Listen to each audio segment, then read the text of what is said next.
On l'appelle Iceman, l'homme de glace. Par sa seule concentration, il réussit à contrôler la température de son corps et même à renforcer ses défenses immunitaires. Aujourd'hui, la préparation mentale intéresse les scientifiques. Nous espérons qu'un jour, cela pourra aider les gens qui souffrent de maladies du système immunitaire. Les sportifs comme Teddy Riner le savent bien, pour gagner, il faut un mental d'acier.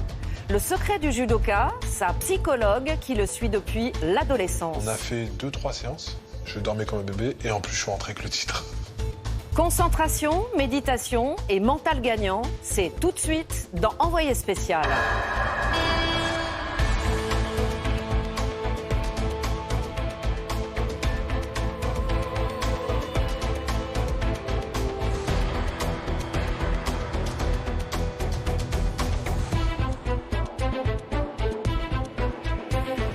Bonsoir et bienvenue dans ce nouveau numéro d'Envoyé spécial. Ce soir, vous allez donc découvrir les capacités insoupçonnées de notre cerveau. Vous verrez aussi comment de plus en plus de Français sont contraints de vivre dans seulement quelques mètres carrés. Là, c'est la partie à la fois salle de bain et cuisine. Certains Français vivent dans une seule pièce minuscule, des microsurfaces devenues très rentables pour les propriétaires peu scrupuleux. Parce que je croyais que c'était le minimum, c'était 9. Oui, le minimum c'est 9. Enfin, nous vous emmènerons en Tchétchénie où les homosexuels sont emprisonnés et torturés par le pouvoir. J'ai peur, toujours.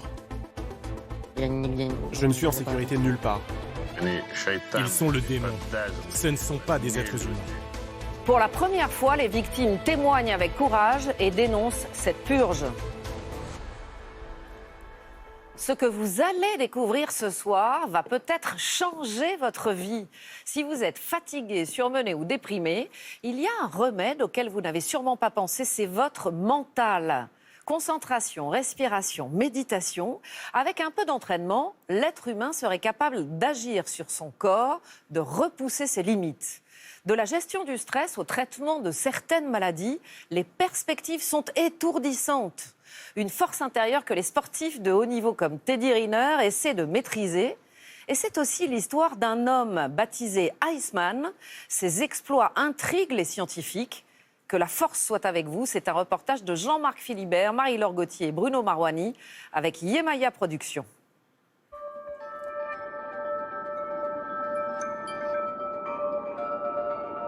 Vous pensiez tout connaître du corps humain, tout savoir de vos propres capacités.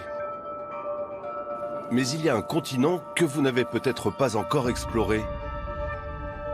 Votre cerveau. Un homme en a repoussé les limites. Wim Hof, dit Iceman, l'homme de glace.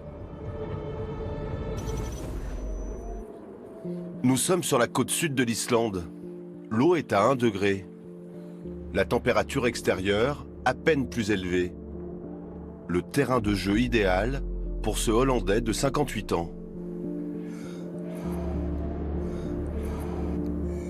Par la puissance de sa volonté, par un mélange d'exercices de respiration, de méditation et d'accoutumance graduelle au froid, Wim Hof a appris à contrôler sa température corporelle et même son système immunitaire.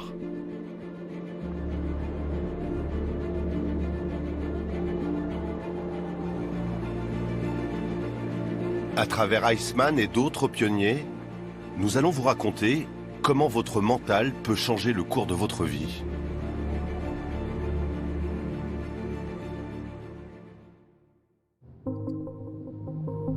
Pour comprendre comment de tels exploits sont possibles, nous prenons d'abord la direction de Stroe, un petit village de 200 habitants au cœur des Pays-Bas.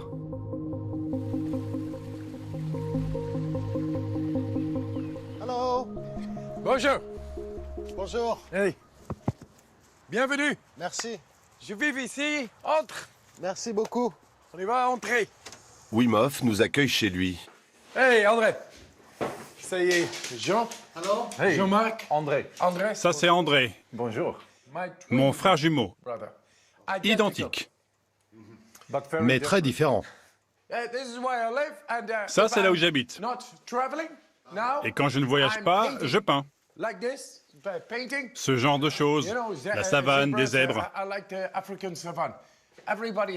Tout le monde pense que je suis Iceman, l'homme de glace. Mais j'aime aussi la chaleur. Wim Hof aime la chaleur, mais c'est bien le froid qui, très jeune, a conditionné sa vie. Quand j'ai eu 17 ans, j'ai commencé à être attiré par l'eau glacée. J'étais prêt. Ma conscience était prête. Le contrôle de mon cerveau était prêt. Mon ressenti était prêt. Mon énergie était prête. Je suis rentré dans l'eau pendant 30 secondes. C'était génial. Tout de suite, j'ai senti une connexion. Comme une seconde naissance, puis un jour, son destin bascule. C'était à New York il y a 10 ans. Iceman tente alors de battre un nouveau record de durée dans la glace devant une vingtaine d'équipes de télévision. Une semaine plus tard, un chercheur m'appelle pour me dire « Wim, si vous êtes capable de reproduire ces résultats avec un groupe, ça pourrait avoir des conséquences énormes pour toute l'humanité. » À cet instant précis, ma mission a commencé. C'est le déclic. Il veut prouver que nous sommes tous dotés de capacités extraordinaires. Wim Hof parcourt les plateaux télé et multiplie les performances. Il est capable de rester immergé près de 2 heures dans la glace. Pour le commun des mortels, l'espérance de vie dans une eau à 0 degré ne dépasse pas 30 minutes. 1 heure et 20 secondes. C'est incroyable. Iceman s'attaque aussi au plus haut sommet, l'Everest, puis le Kilimandjaro, en short et torse nu. Mont Ururu, Tanzanie, 5895 mètres. Il cumule 21 records au livre Guinness, avec un seul objectif, convaincre les scientifiques qu'il est bien plus qu'un phénomène de foire.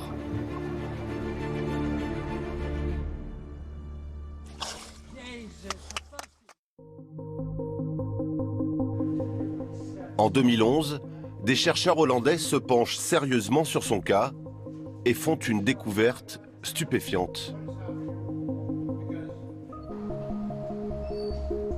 À l'hôpital Radboud de Nijmegen, aux Pays-Bas, le Dr Cox est l'un des médecins qui a participé aux recherches sur Iceman. Ça s'est passé là? Voilà, c'est ici. C'est un des lits qu'on a utilisé pour l'expérience. On a d'abord pensé, qui c'est ce gars? Il avait l'air étrange.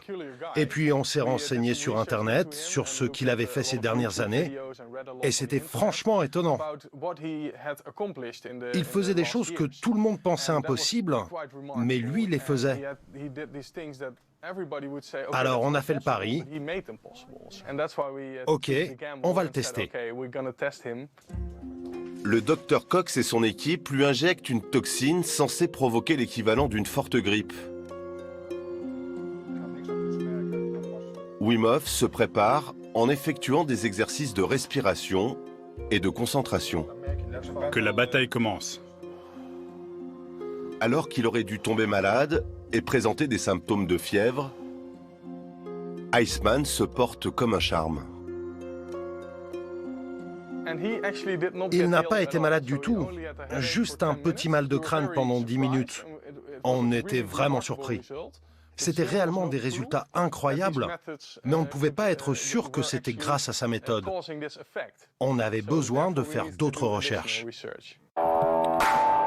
Une seconde expérience est alors lancée. Iceman forme 12 volontaires à sa technique.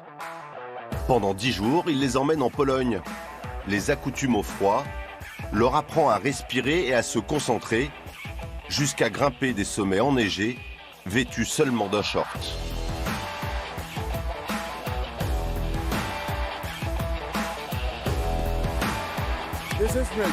Ça, c'est la nature. On est en communion.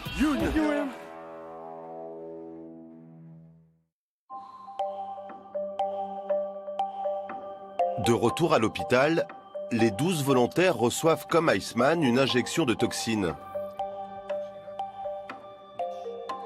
Un deuxième groupe, composé de 12 autres volontaires non formés à sa méthode, reçoit également l'injection. Le bilan de l'expérience stupéfie les médecins. Les résultats ont été époustouflants. Les gars que Wim avait formés étaient beaucoup moins malades, avaient beaucoup moins de symptômes que ceux qui n'avaient pas suivi la formation. En plus, leur taux d'adrénaline était plus élevé que celui d'un homme qui aurait fait un saut à l'élastique pour la première fois. Ce qu'on a découvert, c'est qu'on pouvait activer volontairement son système nerveux autonome et donc influer sur le système immunitaire. Et quelles sont les perspectives médicales de cette découverte? Nous espérons qu'un jour, cela pourra aider les gens qui souffrent de maladies du système immunitaire, les maladies auto-immunes par exemple. Des maladies aujourd'hui incurables, comme le psoriasis, le diabète de type 1 ou même la sclérose en plaques. Contrôler son système immunitaire par la force mentale. Iceman a ouvert des perspectives médicales vertigineuses, même si elles restent encore à confirmer. Les bénéfices de sa méthode, un homme en tire déjà profit tous les jours depuis 4 ans. Blaricum à 30 km d'Amsterdam. Henk van der Berg est un rescapé. Ce mécanicien souffre de polyarthrite rhumatoïde, une maladie du système immunitaire qui détruit les os et les articulations. Ce doigt ne se plie pas, celui-là non plus, et le majeur, c'est encore pire.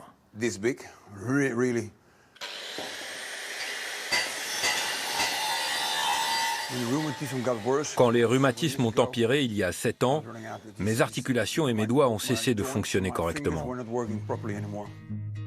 Sa maladie est incurable. C'est une affection génétique particulièrement douloureuse. Sa mère en est morte à l'âge de 57 ans, il en a 56.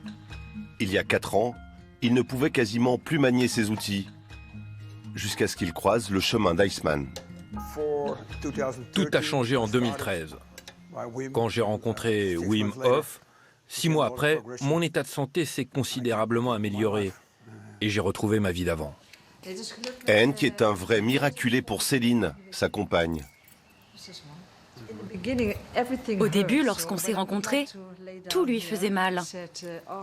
Quand je voulais m'appuyer sur lui, il me disait « ça me fait tellement mal ».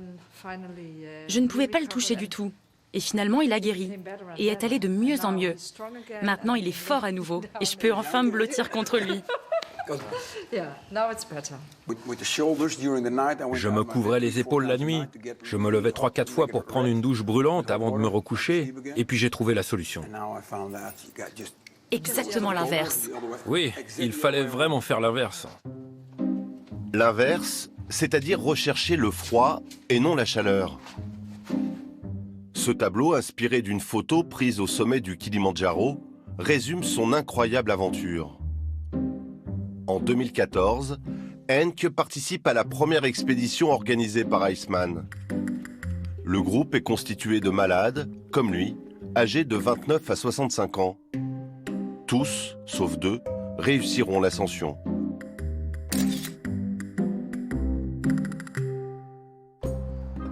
La première fois que j'ai vu Iceman, j'ai cru que c'était un clown, qu'il était fou. Il faisait le show, c'était un beau parleur et je me suis dit, bon, allez, pour 2 jours, je peux bien essayer et si ça ne marche pas, je rentre à la maison. Mais j'ai fini par me sentir vraiment mieux. Plus que ce que je n'aurais jamais imaginé. Et me voilà. Sous la direction de Iceman, Henk apprend à respirer et à méditer. Comme lui, il s'accoutume aussi graduellement au froid. Depuis, chaque hiver, il vient ici tous les jours pour se baigner dans l'eau glacée. Henk n'est pas guéri, mais sa polyarthrite, maladie dégénérative, ne progresse plus. Son succès, Wim Hof en a désormais fait un business. Aujourd'hui, il enseigne sa méthode à des milliers de personnes à travers le monde, empochant au passage plusieurs millions d'euros. En quelques heures à peine, il prétend pouvoir initier n'importe qui. Encore un peu sceptique, je décide de le prendre au mot. Détendez-vous. Un corps détendu est capable de stocker plus d'oxygène. Inspirez profondément et expirez. Pendant près d'une heure, les exercices de respiration s'enchaînent.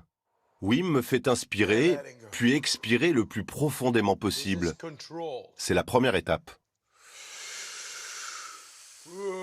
Inspirez et expirez. L'apport d'oxygène est tel que la tête tourne et les doigts picotent. C'est l'effet de l'hyperventilation des cellules. Régulièrement, Wim me demande de retenir mon souffle après une expiration. Malgré l'absence d'oxygène dans mes poumons, je reste en apnée plus longtemps que d'habitude. Il passe les 2 minutes. Il a déjà fait plus que la fois d'avant. À chaque fois, il emmagasine plus d'oxygène. Il s'enfonce plus profondément dans son corps, dans son activité cellulaire, et ça marche.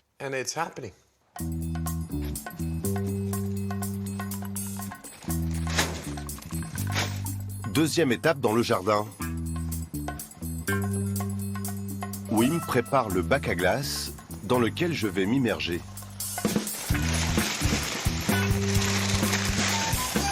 Abaissé. 1 degré, 0 degré.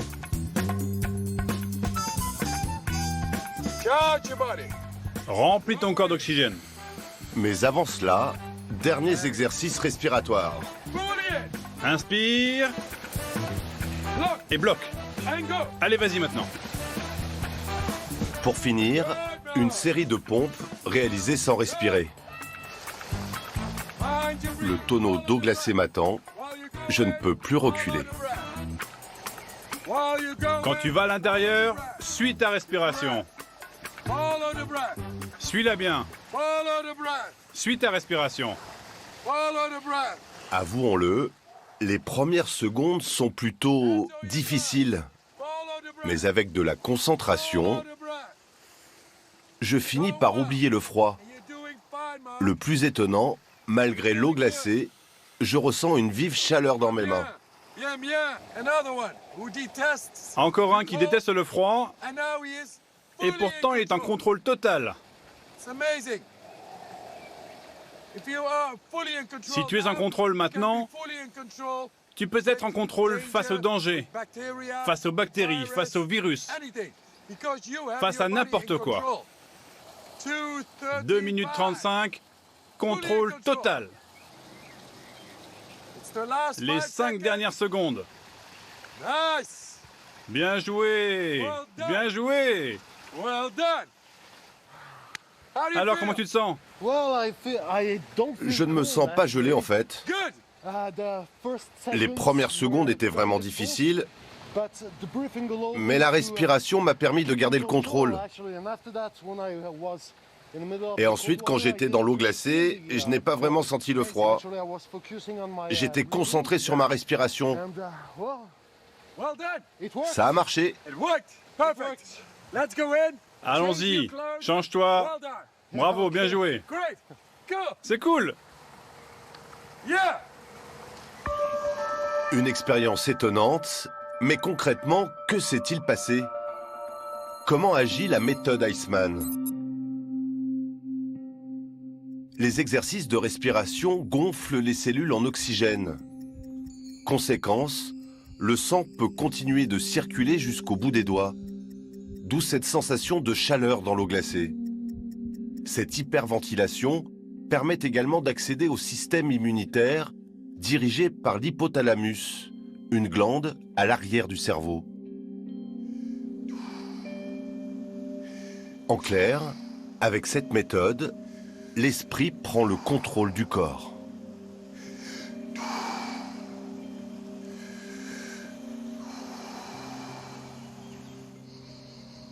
Respirer, se concentrer, Devenir plus fort en entraînant son cerveau, les médecins ne sont pas les seuls à s'intéresser à la force mentale.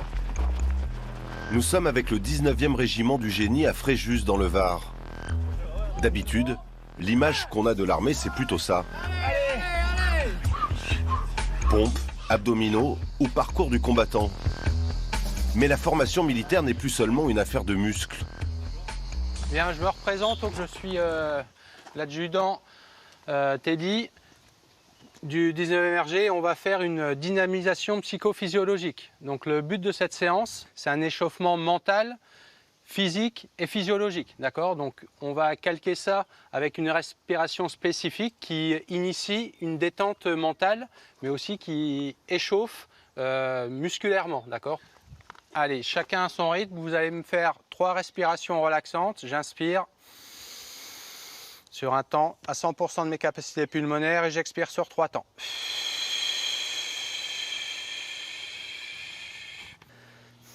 Des militaires en pleine séance de sophrologie, cela peut surprendre. Pourtant, l'armée a compris depuis longtemps l'intérêt de la préparation mentale pour ses combattants. Un petit peu plus vite, allez, j'accélère et je relâche. Les militaires appellent ces exercices les TOP, techniques d'optimisation du potentiel. Aujourd'hui, tous les régiments envoyés en opération extérieure y sont formés. Et je repars. Allez, je tiens, je bloque. Allez, et je m'active. Allez, je peux avancer, voilà. Un échauffement mental et musculaire pour motiver les troupes avant une opération. On tient, toujours en apnée. Attention derrière. Est-ce que ça joue sur la performance? Dans le sens où on réveille vraiment l'ensemble du corps et on se concentre dans l'activité, oui, ça joue sur la performance parce qu'on va vraiment rentrer dès les premières secondes dans l'activité. Plus on va se sentir en fait prêt à affronter toutes ces épreuves, plus ça va augmenter notre confiance en soi et plus on sera performant en fait. Cette compagnie du génie part bientôt en mission à l'étranger. Ces soldats devront faire face à des situations de stress et de danger. Pour les mettre en condition, les instructeurs vont les faire plonger du haut d'un pont. Avant le grand saut, un peu d'imagerie mentale. Visualiser une difficulté permet d'en réduire le stress. Et calmement, vous visualisez, vous déroulez ce film, comment je vais rentrer dans l'eau, peut-être se préparer à avoir un peu plus de fraîcheur quand mon corps rentrera dans l'eau. Des bruits juste à côté de cette route, des voitures qui passent, des bruits d'avions, des groupes de gens juste à côté. Imprégnez-vous des lieux et calmement vous visualisez ce saut de pont.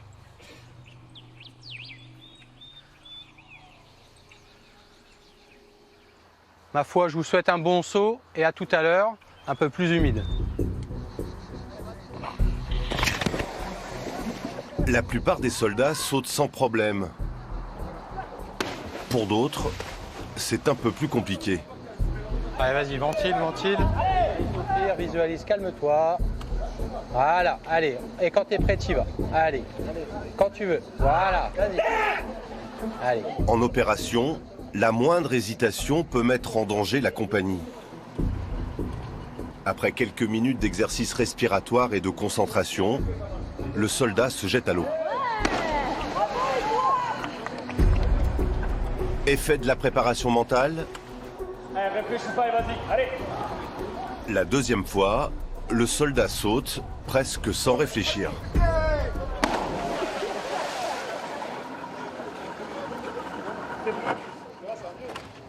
À la fin de la journée, le programme s'achève par une séance de relaxation. Le but de cette séance est vraiment de récupérer physiquement, psychologiquement et émotionnellement.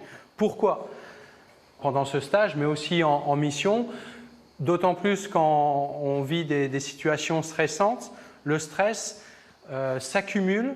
Il y a des zones musculaires qu'on appelle des muscles à éponge émotionnelle, d'accord? Et se situent exactement ici, donc légèrement en dessous du cou, au milieu et en bas du dos, au niveau des dorsaux, d'accord? Donc c'est vraiment 3 zones. Pour le moment, mes épaules restent bien plaquées au mur. Sur le terrain, ces combattants pourront utiliser ces techniques tout seuls pour récupérer et repartir plus vite en mission. Là, vous les trouvez prêts? Là, pour moi, voilà, ils ont les outils pour être prêts et surtout utiliser ces outils dès qu'ils en auront besoin. Dans quelques semaines, cette unité rejoindra Gao, dans le nord du Mali.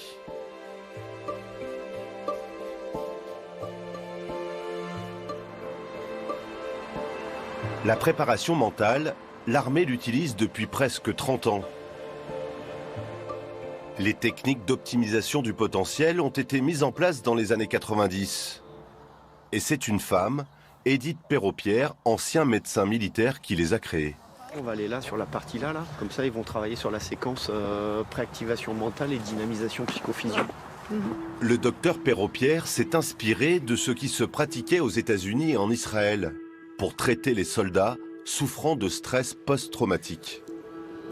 On va aider les gens à utiliser au mieux leurs ressources, mais pas plus que ce qu'ils ont.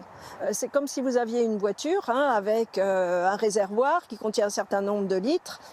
Vous pouvez avoir la conduite sportive, vous accélérez, vous freinez, et puis vous consommez beaucoup d'essence. Moi, je vous apprends la conduite économique. Vous ferez plus de kilomètres. Les militaires se sont appuyés sur des années d'études scientifiques. Que se passe-t-il à l'intérieur du corps quand on applique ces techniques? Le stress, comme toutes les émotions, est un message chimique. Quand nous sommes stressés, le cerveau commande la sécrétion d'une hormone, le cortisol. Libérée en excès, cette hormone affaiblit le système immunitaire, génère de la fatigue, de l'hypertension et même de l'embonpoint. Le contrôle de la respiration permet donc de faire baisser le niveau de stress et de cortisol. Et ce qui est valable pour les militaires l'est aussi pour les civils, plus particulièrement les sportifs. Maîtriser son niveau de stress pour atteindre ses objectifs, lui, y parvient depuis des années. C'était il y a 3 mois, Teddy Riner venait de remporter son 9e titre de champion du monde en plus de 100 kilos. Son secret, un mental d'acier et sa psychologue. Quand j'ai commencé à 14 ans et demi, 15 ans à faire de la préparation mentale avec elle, ça m'a enlevé tout de suite le stress. Donc c'est des choses que j'ai répétées jusqu'à maintenant et qui fonctionnent. Celle qui veille sur lui depuis son adolescence, c'est elle, Myriam Salmi. Comme à chaque compétition, elle rejoint son champion quelques minutes avant la finale. T'es prêt? Serein, calme, comme tu l'as fait depuis le début, là c'était parfait. Tout le monde m'envoie des textos. Des mots en apparence anodins, mais en une quinzaine d'années, elle a permis à Teddy Riner de se forger un moral de champion.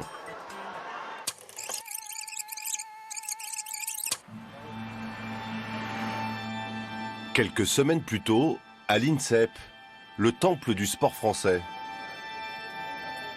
l'équipe de France de judo est réunie pour un stage d'entraînement avant les championnats du monde.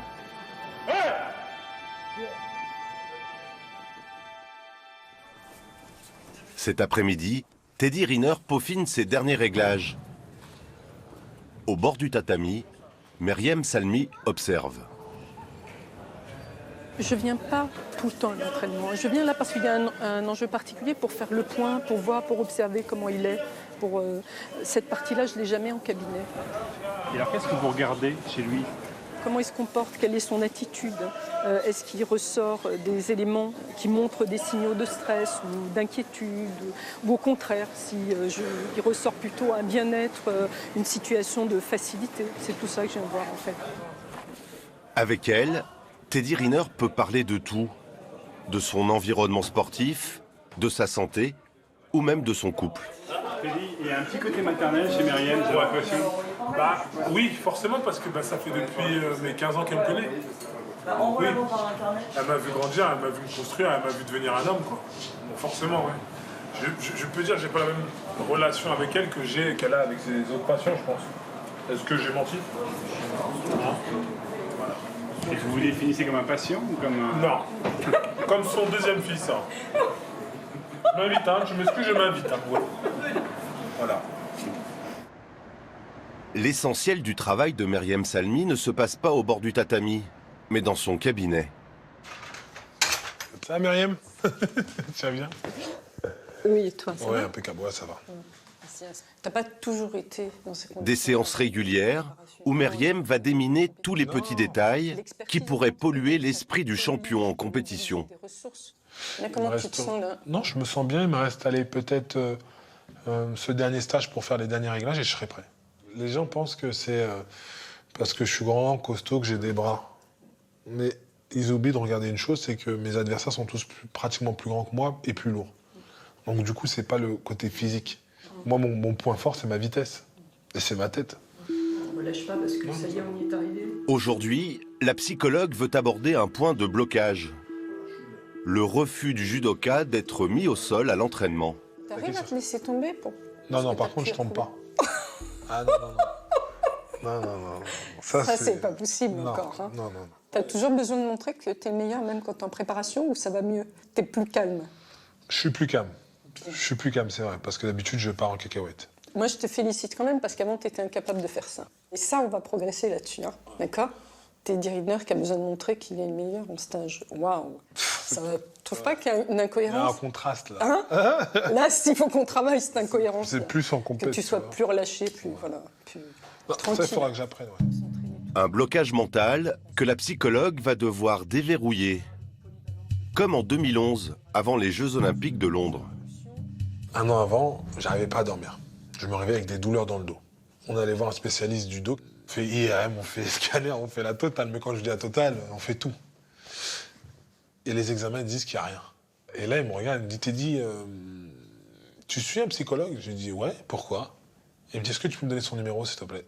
Et là, ma bonne vieille Myriam m'appelle et me dit, Teddy, est-ce qu'on peut se voir? Je lui dis, OK. Et là, on commence à parler. Elle me dit, Teddy, tu es anxieux. Tu penses matin, midi et soir aux Jeux Olympiques. Tu te vois gagner ou perdre. Donc du coup, ça t'empêche et ça te crée des douleurs. On a fait 2-3 séances. Je dormais comme un bébé. Et en plus, je suis rentré avec le titre. Il y a 10 jours à Marrakech, Teddy Riner a été sacré pour la 10e fois champion du monde, toute catégorie. Salut. Grâce à son mental d'acier.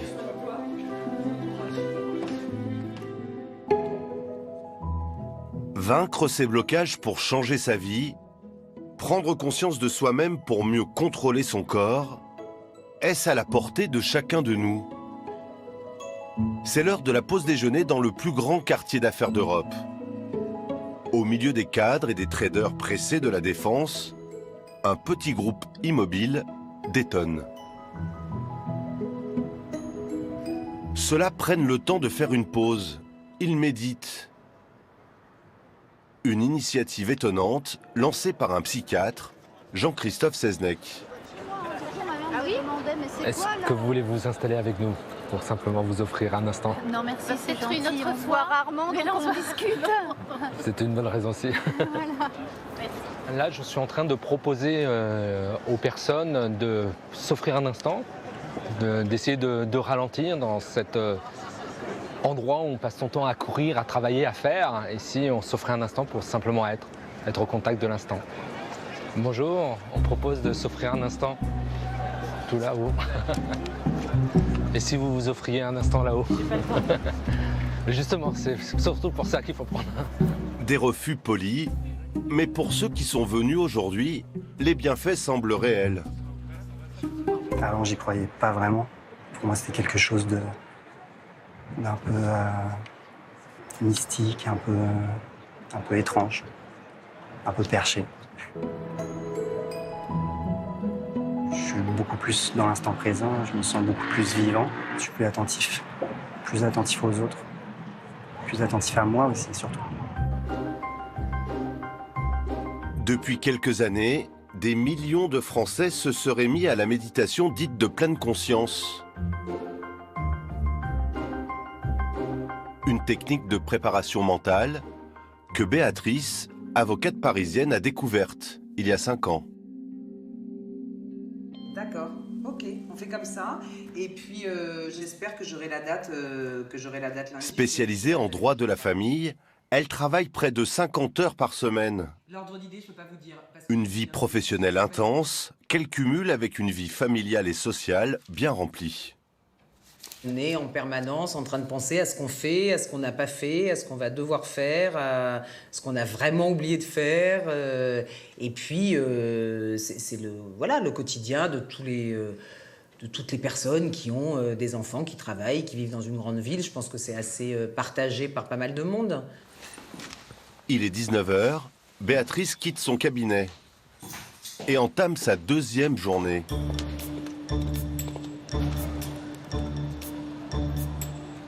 Un passage express au supermarché. Merci. Avant de rentrer. Coucou les chéris. Béatrice a 4 enfants et élève seule les 2 derniers. Ah bah très bien, Antoine ne doit pas s'amuser. Pourquoi t'as pas fait signer? Contrôler les devoirs, préparer le repas du soir. Dans le tourbillon de ses journées, Béatrice a un atout anti-stress, la méditation. On fait une petite méditation, Antoine? Lou aussi?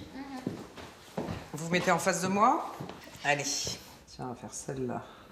Béatrice, comme des millions de Français, utilise une simple application pour téléphone portable. Bonjour, bienvenue pour cette nouvelle session. Je vais vous inviter maintenant à une nouvelle exploration. Je vous invite à regarder tout ce qu'il y a autour de vous, les formes, les couleurs, les objets.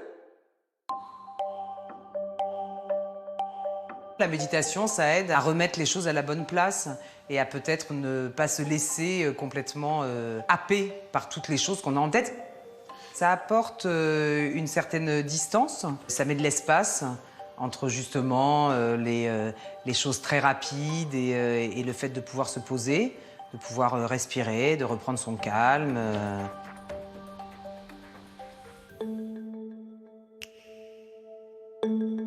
Depuis quelques années, les scientifiques s'intéressent aux effets de la méditation sur le corps. Et ce qu'ils ont découvert est vertigineux. La méditation stimulerait nos synapses, les connexions entre nos neurones. Elle permettrait de favoriser les émotions positives et aurait un effet sur les télomères, ces petits brins d'ADN fixés à l'extrémité des chromosomes. Ils sont en charge du vieillissement cellulaire. Selon plusieurs études récentes parues depuis 2014, la pratique régulière de la méditation contribuerait à les développer et à ralentir ainsi le vieillissement de nos cellules. Autrement dit, méditer permettrait de vivre plus longtemps et d'avoir un moral au beau fixe. Voilà. Merci. C'était cool, hein? Béatrice, comment vous vous sentez à l'issue de cette... Ah, bien. Bien. C'était pas très long parce qu'on fait avec les enfants, mais je trouve que ça nous redonne de l'énergie. On va pouvoir passer une bonne soirée, toute calme. Méditation, respiration contrôlée, hyperventilation, autant de techniques qui peuvent influer sur notre mental. Selon les scientifiques, notre cerveau est loin d'avoir livré tous ses secrets. La force de l'esprit pourrait bien être un peu plus qu'une fiction de cinéma.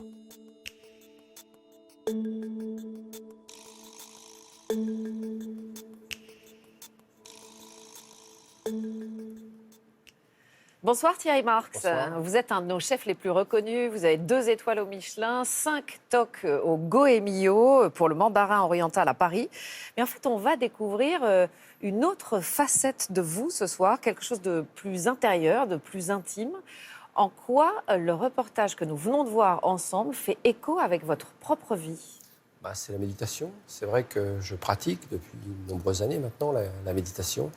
Et c'est vrai que ça me permet de recadrer un peu les choses, de mettre du temps entre mes émotions et mes actions, et puis de créer un écosystème finalement beaucoup plus serein. Expliquez-moi comment vous faites concrètement. Vous vous asseyez, Non, fermez les yeux? c'est très très simple. Tous les matins, je prends 10-15 minutes pour la méditation.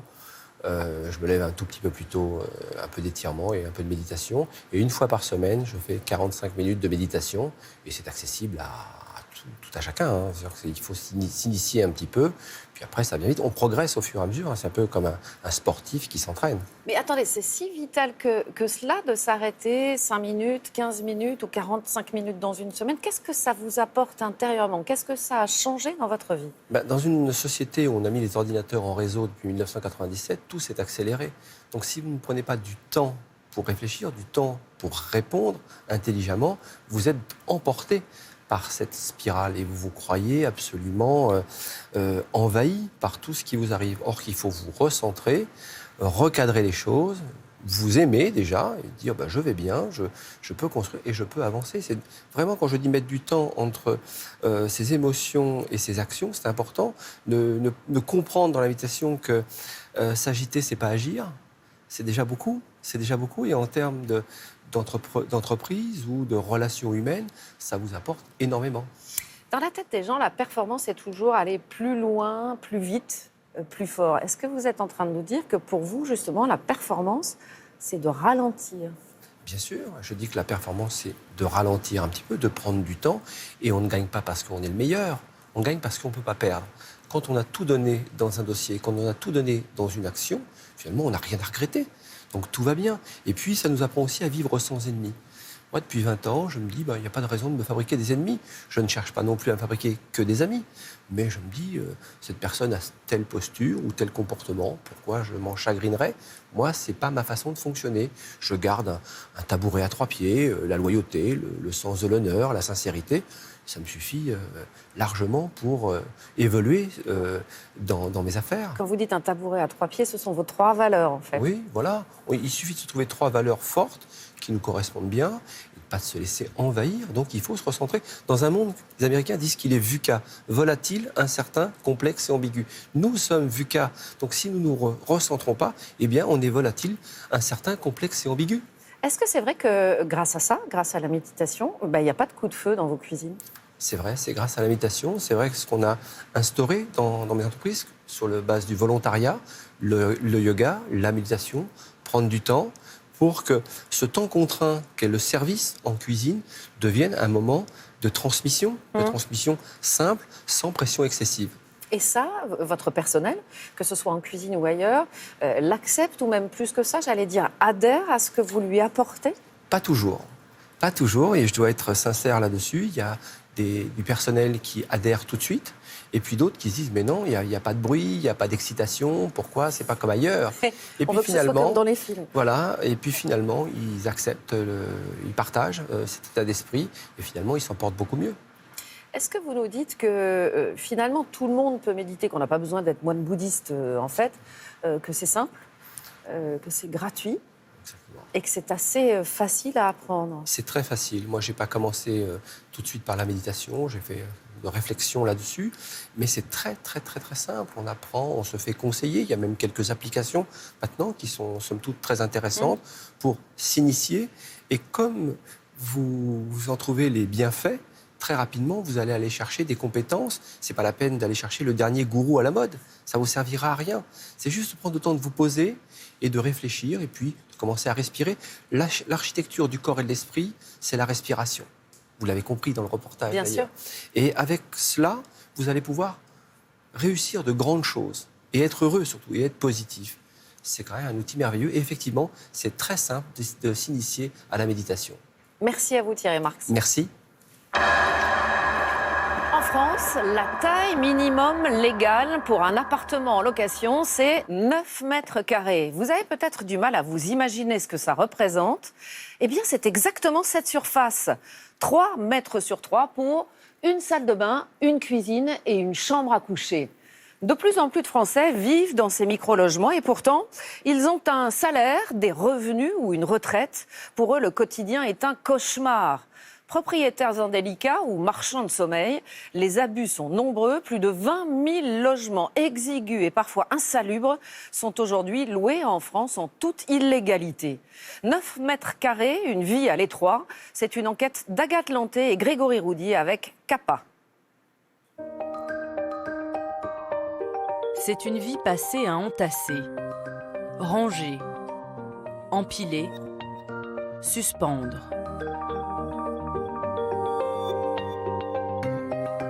Une vie à plier, replier, déplier. Pour réussir à habiter dans une pièce de quelques mètres carrés. Un quotidien réduit à l'espace minimum, à peine de quoi dormir et manger, où même l'intimité n'a pas sa place. Vous aussi, vous vous dites, mais comment font-ils ? Ils ont bien voulu nous inviter dans cette vie étriquée.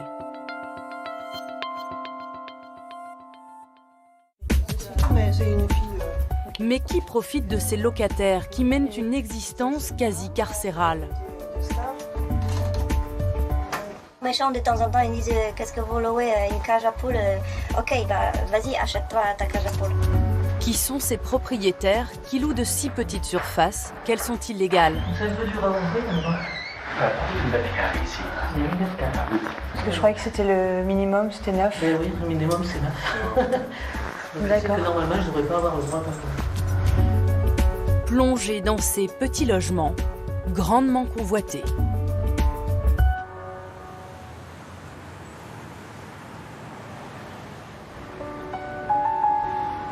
Dans le quartier des Ministères, très chic 7e arrondissement de Paris, nous avons rencontré Émilie, 30 ans. Elle est chargée de mission en CDD dans la fonction publique pour 1 800 € net par mois. Arrivée il y a 3 ans de Limoges, elle a trouvé un appartement à quelques minutes à pied de son travail.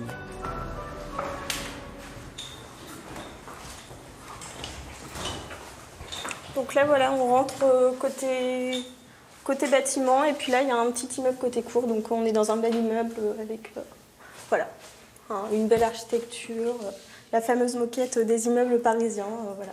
Et j'ai la chance d'avoir un ascenseur. Énième digicode, et Émilie s'envole vers le 6e étage, avec vue sur les toits de Paris. Mais la belle vie parisienne s'arrête sur ce palier.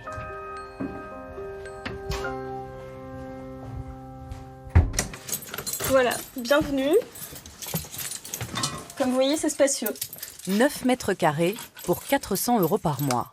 Voilà, donc souvent, quand j'arrive, c'est vrai, j'allume la lumière automatiquement parce que c'est pas l'endroit le plus lumineux avec le petit Velux. Donc voilà ma salle de bain. Et puis là, c'est la partie à la fois salle de bain et cuisine. Voilà, donc l'égouttoir à vaisselle d'un côté, le maquillage de l'autre, le petit coin cuisine avec un four, un micro-ondes, un petit frigo qui oblige à faire les courses très régulièrement. Là, il y a toute ma nourriture. Là, on va traverser tout l'appartement pour aller dans le salon. Voilà, donc je suis épuisée de ce long chemin. Le banc, c'est une caisse. C'est une caisse, elle est pleine. Voilà, comme tout ici. Il faut tout rationaliser, tout utiliser. Comme vous voyez, une des tables est aussi pleine de chaussures. Voilà. Ici, c'est une partie des livres, donc ça aussi, ça fait partie des choses pour lesquelles je dois être raisonnable. Donc je revends souvent mes livres et je lis des livres électroniques pour ne pas avoir une trop grande bibliothèque parce que je ne peux pas. Les livres et les vêtements se croisent, cohabitent. C'est pas, je pense que c'est pas commun. Il manque quand même quelque chose. Un lit peut-être. Donc voilà, au moment du pliage du lit, il faut tout remettre à sa place, pour que tout passe. Donc j'ai rangé la table.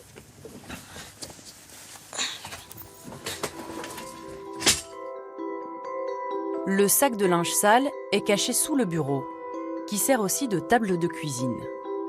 Quant à la vaisselle, elle doit se contenter de 4 verres et 4 assiettes, faute de place. Je me souviens même quand j'ai commencé mes études, j'ai dit à ma mère, maman, je ne m'imagine pas, je serais malheureuse dans une chambre de 9 mètres carrés. Et me voilà dans une chambre de bonne de 9 mètres carrés. Son seul refuge, c'est son canapé, qui lui sert aussi de lit.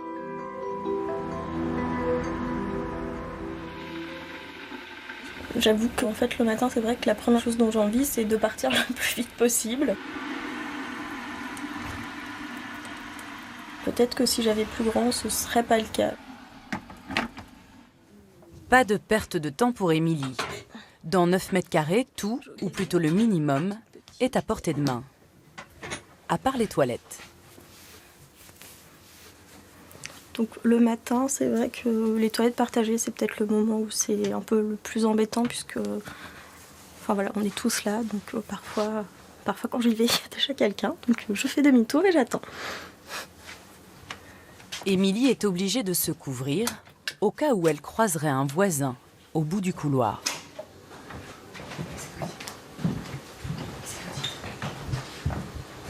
Il y a déjà quelqu'un, il y a quelqu'un qui... Voilà, ce que je viens de vous dire. Avoir de la compagnie au réveil n'est pas toujours agréable. Hormis sa douche au pied du lit, Émilie doit composer avec ses 9 mètres carrés. Et c'est plutôt contraignant. Alors, se brosser les dents dans la vaisselle sale, je trouve ça pas hyper sympa. Après, comme le reste, je fais avec. Et puis voilà, ça m'oblige à faire la vaisselle souvent. Voilà. Toute une expédition. L'expédition qu'elle déteste, c'est la corvée de linge. Émilie fait sa valise pour partir au lavomatique. Pas la place d'avoir un lave-linge dans 9 mètres carrés. À 7 € par semaine, ce voyage au bout de la rue lui coûte chaque année le prix d'une machine à laver. Faut pas autant remplir les machines, mais... Mais quoi? Mais ça coûte cher, donc je remplis à ras-bord. Arrivée à Paris, Émilie n'avait ni les 2 garants ni les 3 mois de loyer d'avance exigés par la plupart des propriétaires, ce qui est illégal. C'est grâce à une connaissance qu'elle a pu obtenir sa chambre de bonne. Sans caution, même en travaillant, elle va devoir garder ses 9 mètres carrés.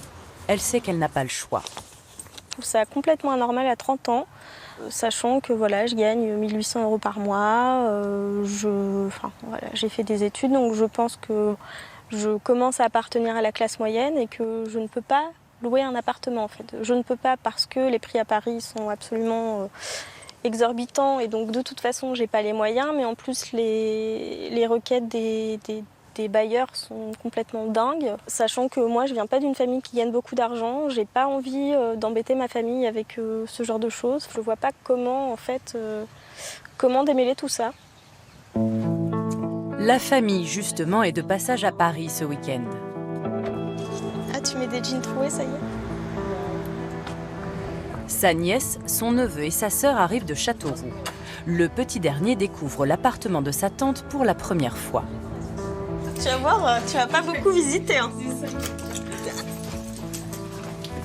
Ah mais tu l'as bien décoré en fait. Oui, ça a changé, elle a les mêmes codes que moi en fait.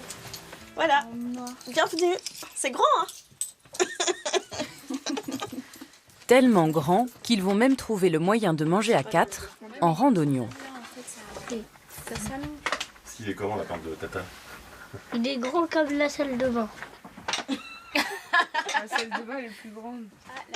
Eux habitent une maison de 100 mètres carrés à la campagne. La première fois que je l'ai vue, je me suis dit mais comment elle fait pour vivre dans un endroit si petit? Ah non, vraiment, au début, je me suis dit c'est pas possible, tu peux pas vivre dans un espace comme ça, comment tu vas faire? La tendance est claire, nous vivons tous dans de plus en plus petits. Une situation qui ne touche plus seulement les étudiants ou les étrangers, mais aussi la classe moyenne la plus modeste. La moitié des locataires des petits logements sont désormais des actifs, 13% des retraités. À Marseille, Jean-Louis vit dans 19 mètres carrés. Pas de quoi recevoir. Le lit sert de canapé, la porte de la salle de bain, de porte-manteau. Faute de rangement, les vêtements se retrouvent sur un portant. Même pas la place de mettre un bon fauteuil pour lire tranquille.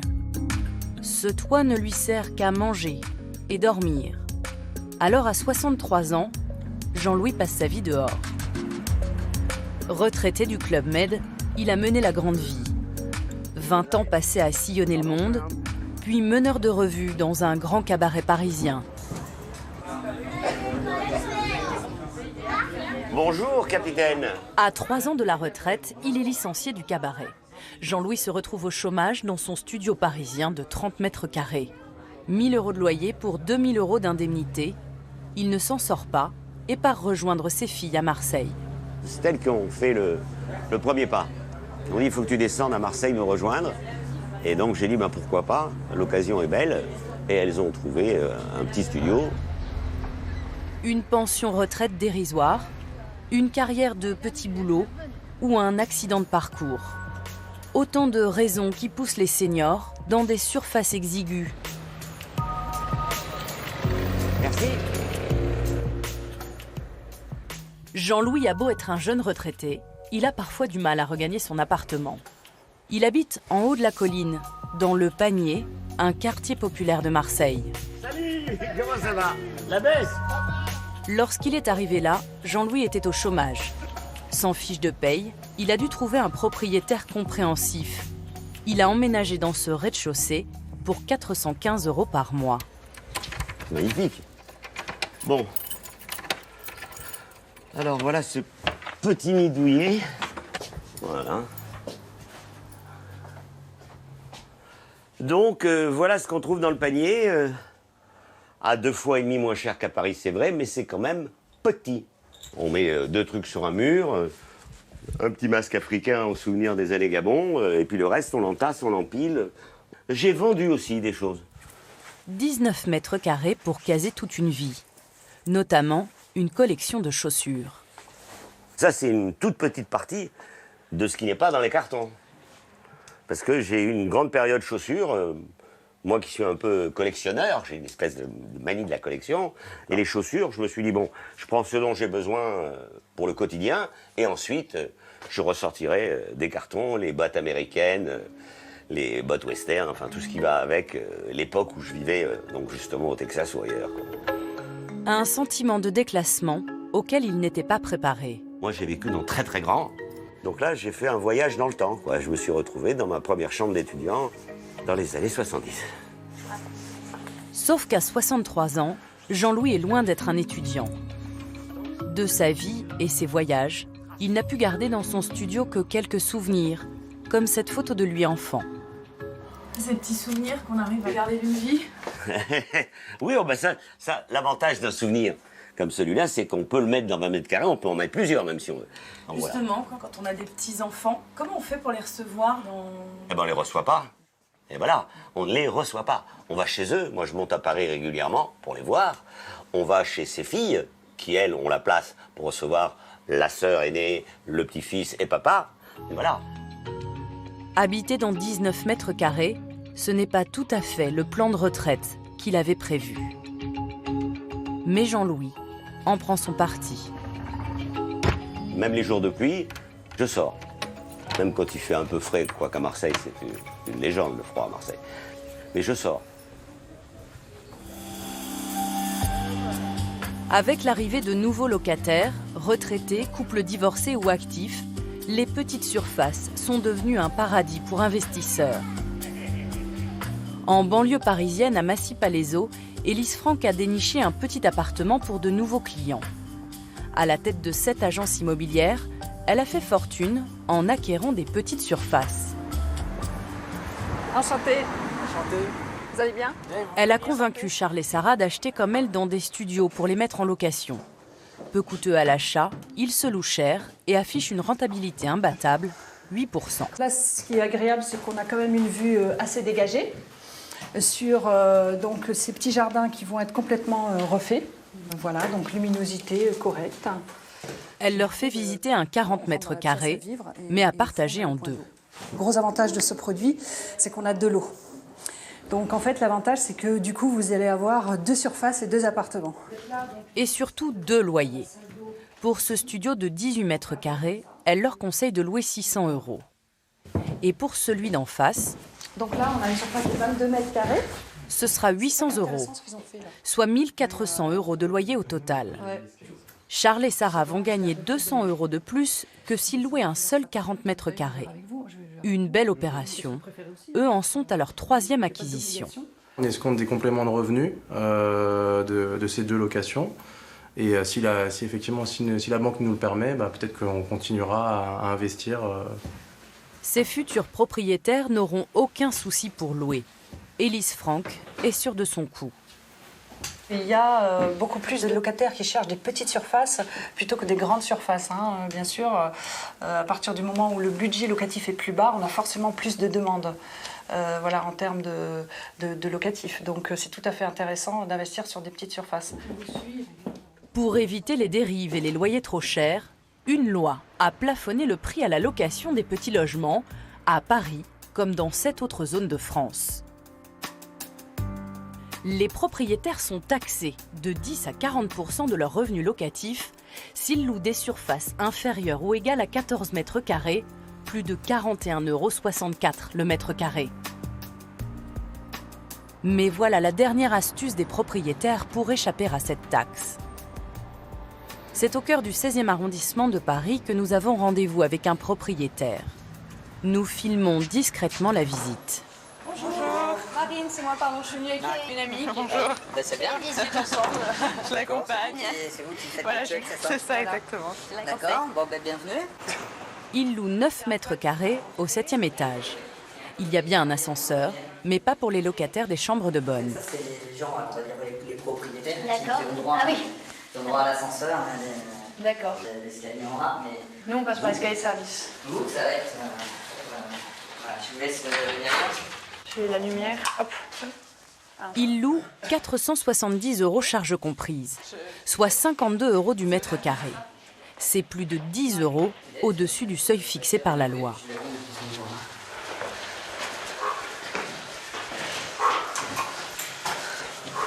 Et du coup... Donc, immeuble 1909. Pour justifier le prix, ce propriétaire ne recule devant aucun argument. Voilà, donc les fenêtres bien isolées. Bien isolées, tour Eiffel, c'est sympa. Le petit plus. Ouais. Je vous ai pas échappé, j'imagine que vous utilisez Internet. Oui. Vous aussi. Oui, ça va. Bon, là, vous êtes branché sur ma box au premier étage.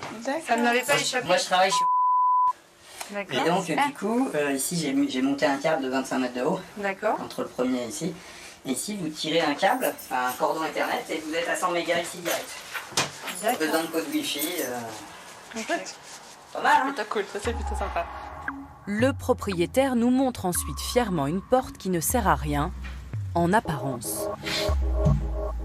Vous avez vu qu'il y a une porte ici, parce qu'en fait je suis aussi propriétaire du studio d'à côté. D'accord. Et à Paris, en fait, on est taxé sur les petites surfaces jusqu'à 15 mètres carrés si on le loue entre guillemets trop cher. D'accord. Donc moi, du coup, quand j'ai su ça, j'ai ouvert une porte. Ok. J'ai mis une grosse porte de 60 kg. En fait, la porte est condamnée.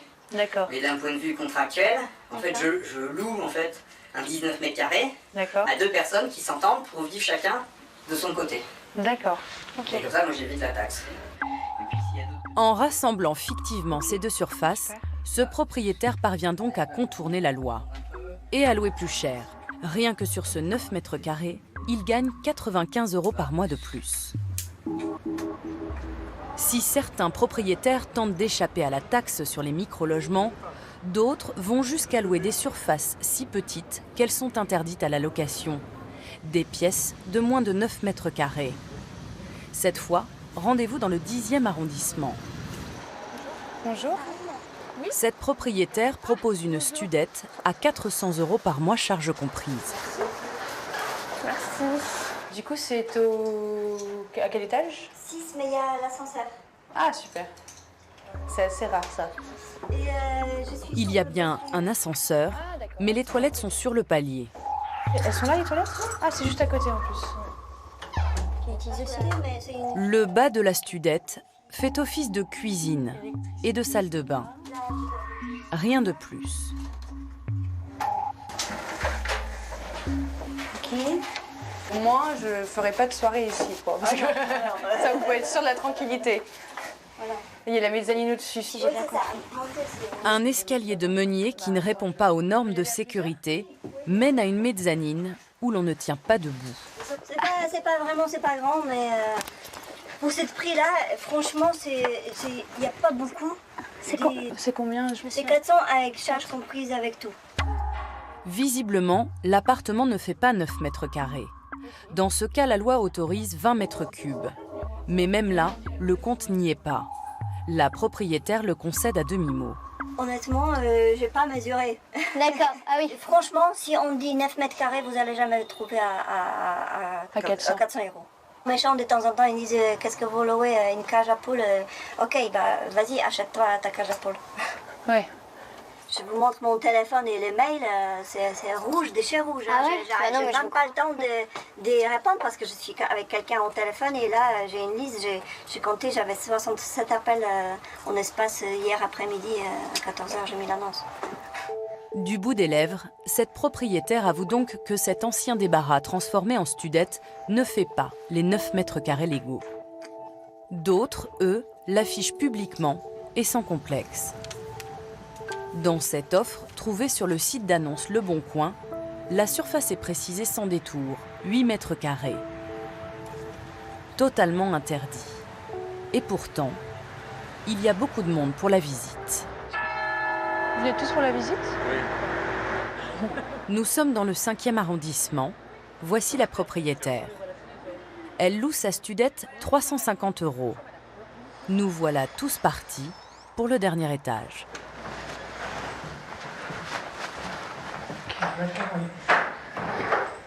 C'est un peu dur à ouvrir, mais bon. Donc, vous n'allez pas pouvoir rentrer tout en même temps. Et pour cause. La porte s'ouvre sur une surface minuscule.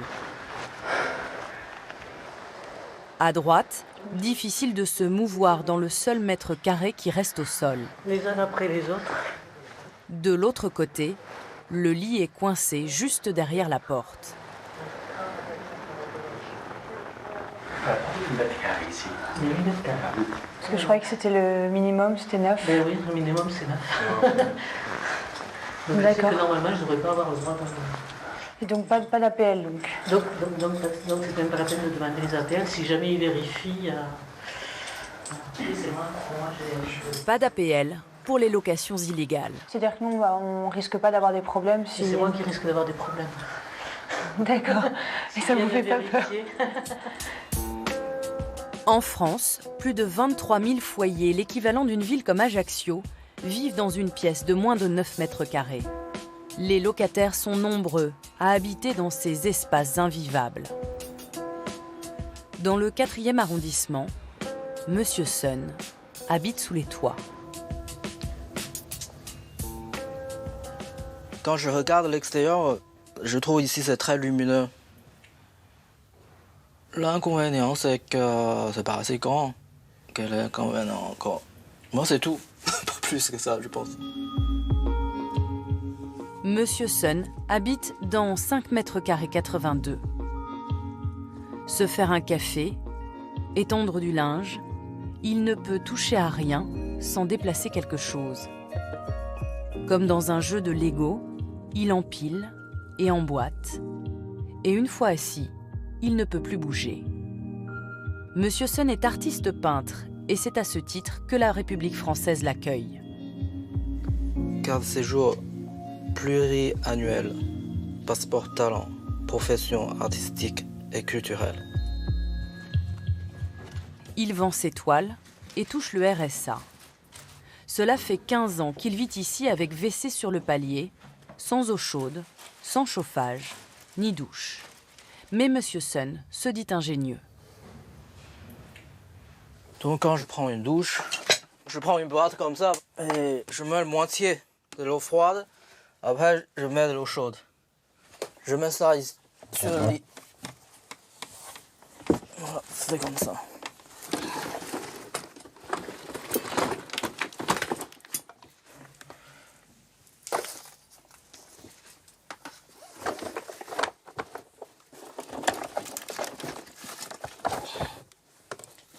Voilà. Donc, je me mets dedans. Hein. Voilà, je me mets comme ça. Après, je fais une douche. Tout simplement. Maintenant, je vais montrer comment dormir.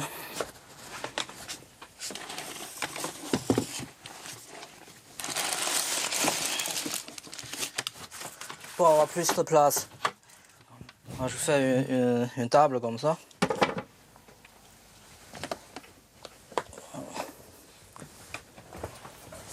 Voilà, c'est comme ça. Voilà, c'est tout. Vous dormez sur le côté? Ouais. Ouais, je pourrais rester comme ça aussi, hein. Il y a assez de place. Mais c'est vide en bas, il n'y avait rien. Je dorme comme ça. Vous auriez imaginé cette vie-là? Ah non. 5 mètres carrés, ce n'est pas une vie. Mais à 200 € par mois, c'est le seul toit qu'il peut se payer à Paris. Quels sont les contrôles et comment repérer ceux qui habitent dans ces micro-surfaces? Dans toutes les grandes villes, il existe une police du logement. À Paris, elle dépend directement de la mairie. Annie et Pascal sont inspecteurs insalubrité. Ils sont 24 dans la capitale. On voit de tout, des tout petits logements, on voit des gens qui ont des ordures jusqu'au plafond, on voit des gens qui se laissent aller, des gens qui se laissent mourir de faim, on voit des logements sans eau, on voit des gens qui vivent dans des caves, dans un placard sous un escalier, on voit toutes sortes de choses. Annie et Pascal vont inspecter un appartement de moins de 9 mètres carrés dans le 15e arrondissement. Elle a toute sa vie dans son logement, cette dame. Enfin, dans ce local, plutôt. Elle vit avec son fils de 14 ans dans cette surface. Cette femme de 56 ans et son fils élève en 4e vivent dans cette seule et unique pièce qu'ils payent 475 € par mois. Pas de chaise, une table dépliable, un frigo dont la porte ne s'ouvre pas complètement. La douche est dans un coin, les toilettes sur le palier et en guise de lit, 2 mini-banquettes espacées de quelques centimètres qui ne laissent aucune place à l'intimité. Quasiment une vie en cellule.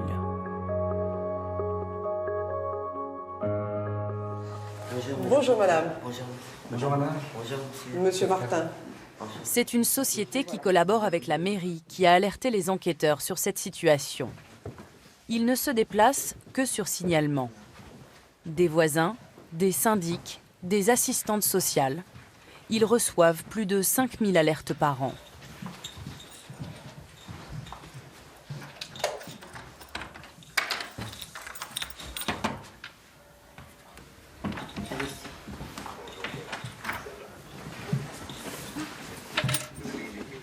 Vous poussez la table? Je pousse la table. Attention ta tête. C'est compliqué. Hein.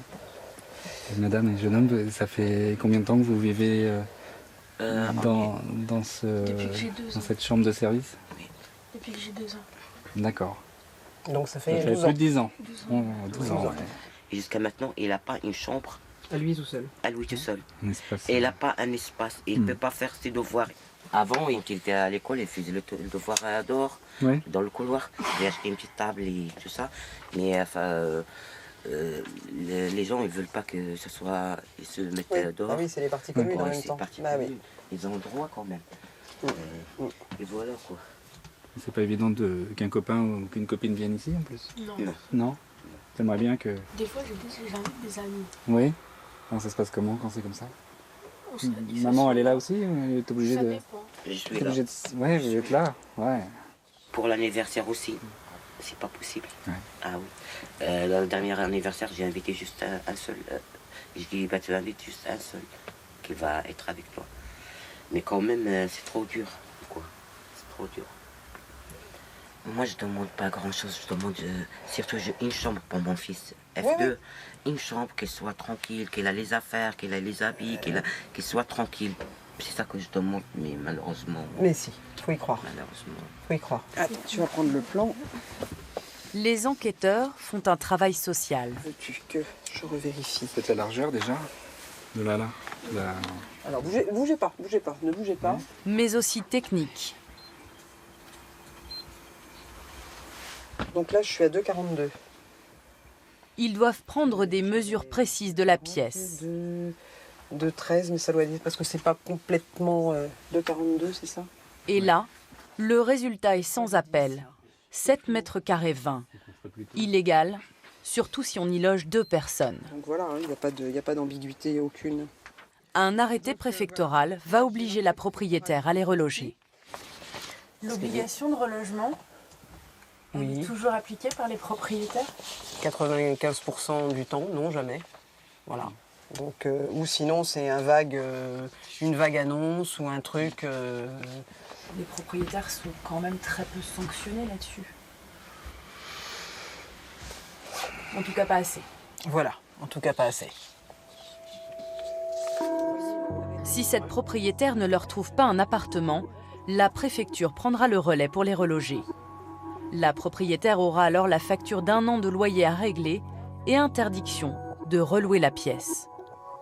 Au revoir. Au revoir. Les sanctions ne sont pas assez nombreuses et les propriétaires en profitent. Certains ont même fait des micro-logements, un commerce à échelle industrielle. Comme ici dans le 18e arrondissement. Dans ces 3 immeubles de la rue Marx-Dormois, un propriétaire avait créé 61 logements pour y entasser une centaine de personnes. Il a loué en toute impunité pendant 20 ans avant d'être dénoncé. Les bâtiments sont en cours de démolition et les locataires ont été relogés. Plusieurs d'entre eux reviennent sur les lieux, raconter le commerce juteux qui avait été mis en place. Ouais, c'est impressionnant quand même. Hein. Jeff est musicien.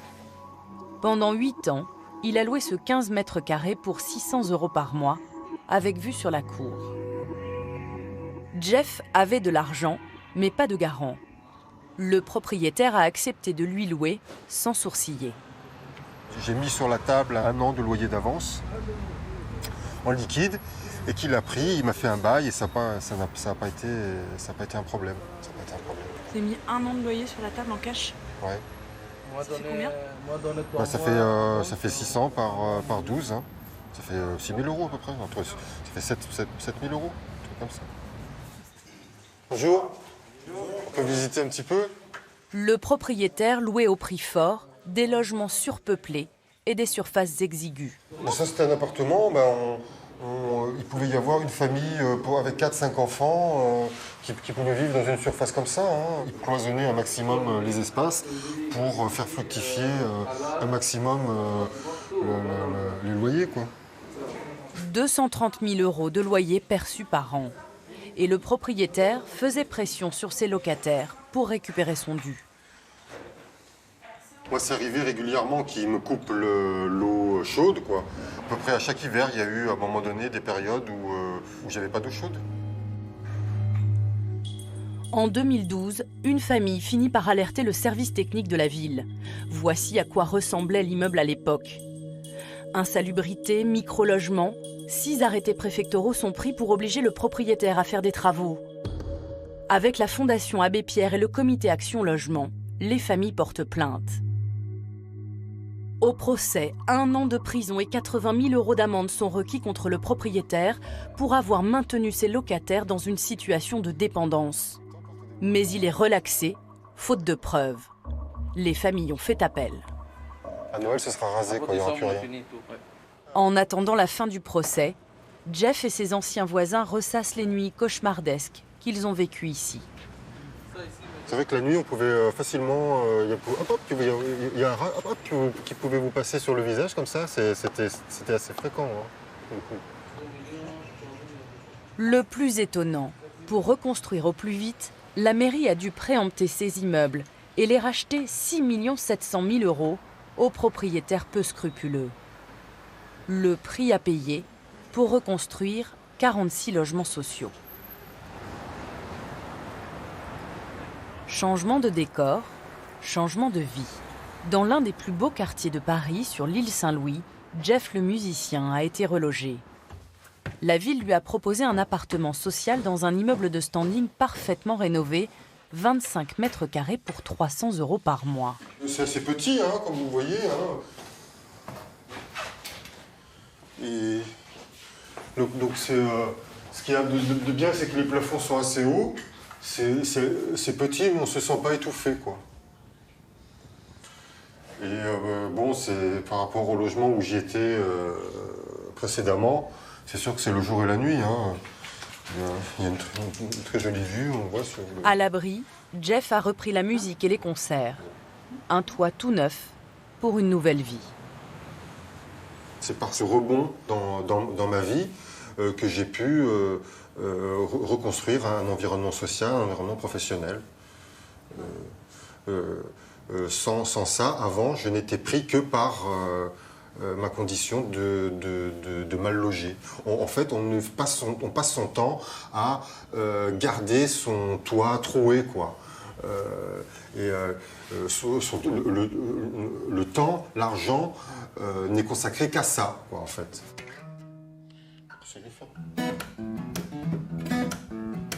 Jeff a presque de la chance. Normalement, le délai est de 6 ans pour avoir un studio HLM à Paris, 10 ans pour un F4. En France, plus d'1 800 000 foyers sont dans l'attente d'un logement social. Moins d'un tiers obtiennent un appartement.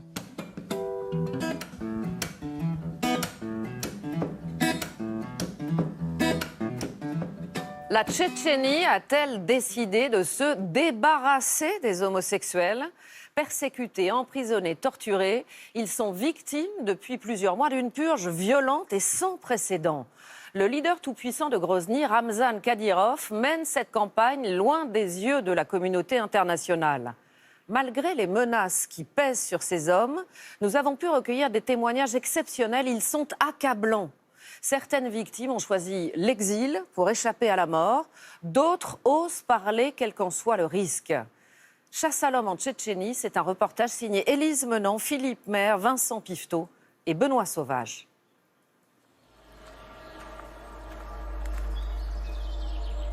J'ai peur, toujours. Je ne suis en sécurité nulle part. Je sais qu'ils peuvent envoyer des gens pour venir me chercher. Ils ont déjà tué des gens en Europe. Qu'est-ce qui les empêche de venir me tuer ? Azamat est tchétchène. Depuis 7 mois, il se cache quelque part en France.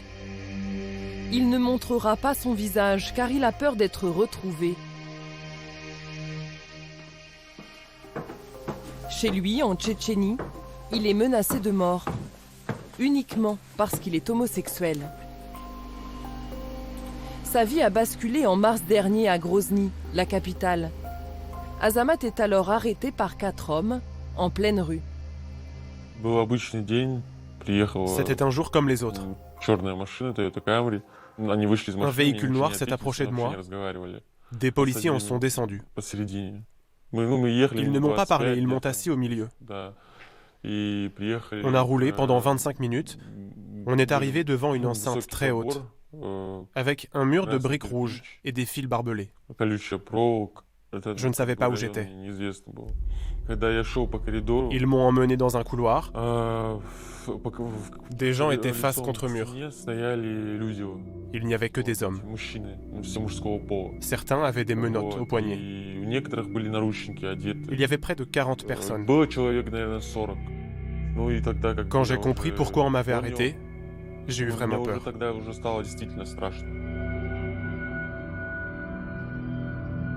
La police lui montre la photo d'un ancien amant, probablement arrêté quelques jours auparavant.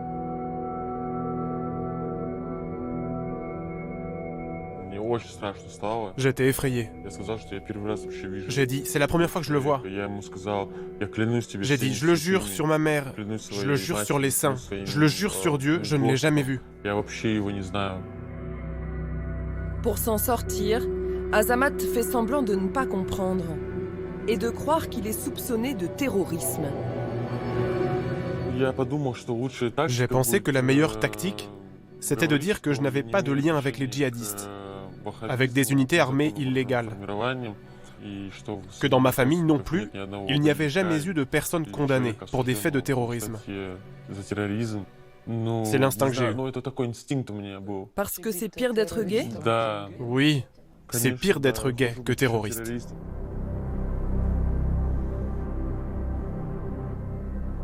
Dans ces geôles tchétchènes, Azamat n'est pas tout seul. Des dizaines, voire des centaines d'autres hommes auraient été arrêtés cette année en Tchétchénie à cause de leur homosexualité. Nous avons rencontré plusieurs victimes qui vivent désormais cachées et qui toutes racontent la torture. Ils me frappaient très fort. Et à chaque coup, j'avais des hématomes, des traces de sang. Ils me disaient, on te frappe très fort pour que t'arrêtes d'offrir ton cul. Ils nous humiliaient. Ils nous insultaient. Ils nous disaient que nous étions la honte de la nation et que nous devions laver ce péché avec notre sang. Et cela n'épargne personne. Au mois d'août, une jeune pop star très connue en Tchétchénie a été enlevée en pleine rue.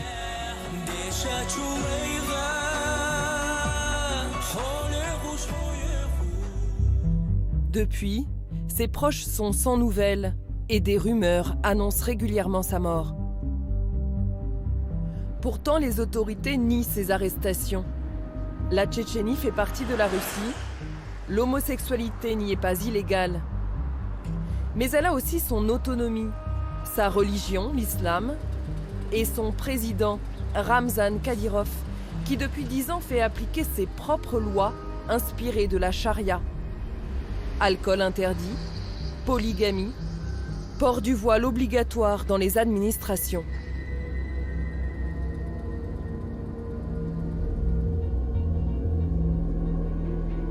En juillet, interrogé sur les arrestations d'homosexuels par un journaliste américain, Ramzan Kadyrov va tenir des propos sidérants. Il n'y a pas d'homosexuels en Tchétchénie. Et s'il y en a, prenez-les au Canada. Gloire à Dieu, pour purifier notre sang, s'ils existent, prenez-les. Ils sont le démon. Ce ne sont pas des êtres humains. Récit d'une chasse à l'homme, d'une purge silencieuse aux portes de l'Europe.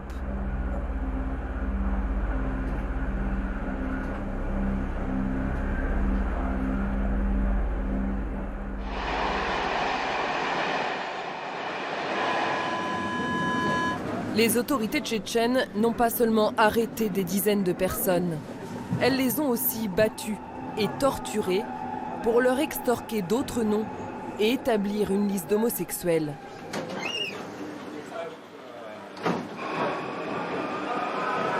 C'est ce qui est arrivé à Sacha, réfugié en France depuis 4 mois. À 47 ans, après une vie sans histoire, il a été dénoncé par une connaissance. Il est encore traumatisé des sévices qu'il a subis. Ils ont posé une petite caisse sur la table. Il y avait des fils électriques, des pinces en métal. Ils m'ont mis ces pinces sur les doigts et ils ont commencé à augmenter petit à petit l'intensité du courant.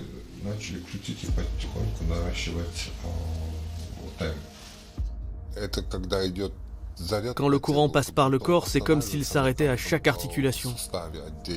Je sentais toutes les courbes de mon corps, tous mes os. J'avais la sensation que mes os étaient broyés.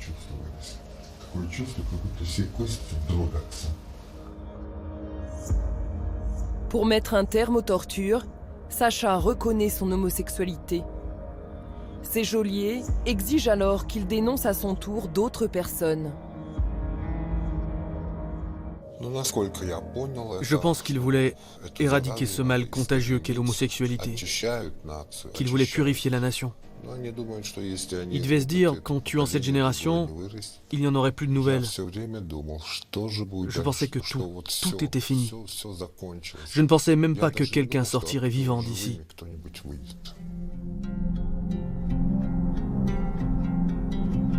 Finalement, au bout de 6 jours, Sacha est relâché.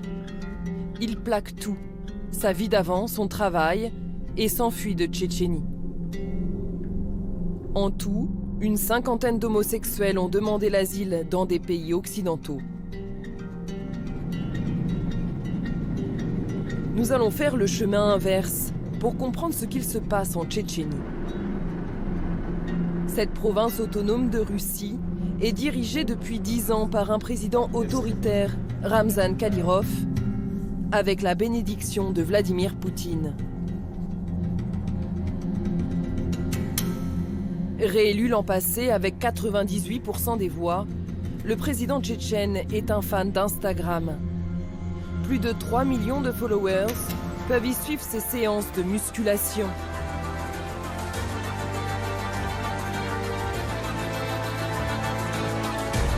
Ses combats de MMA, où tous les coups sont permis, et ses chevauchées dans les montagnes.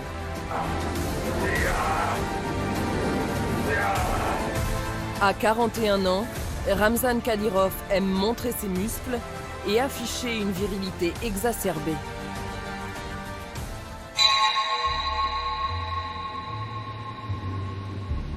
À Grozny, la capitale, Ramzan Kadyrov est partout.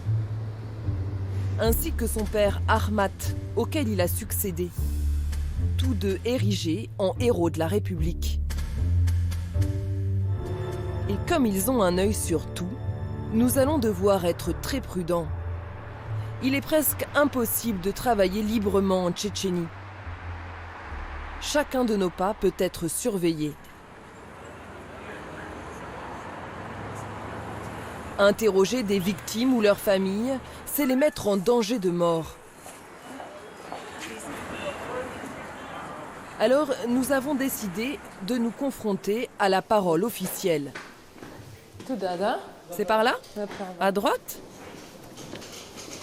Cette parole, c'est Reda Saratova qui est chargée de nous la livrer.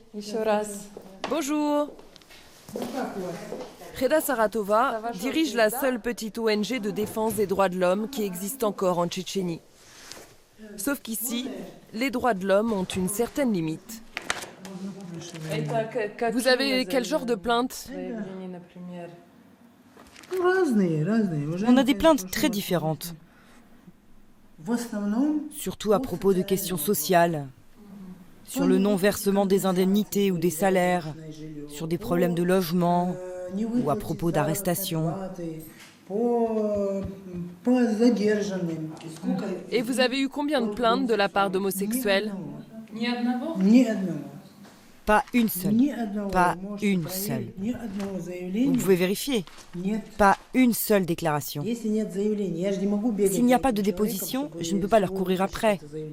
Si c'est vraiment arrivé, alors pourquoi personne n'est venu nous voir?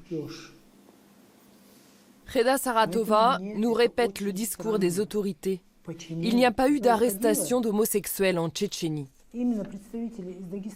Cela fait 20 ans qu'elle défend les droits de l'homme. Mais depuis quelques années, elle s'est rapprochée du pouvoir. Vous connaissez ce rapport de Human Rights Watch?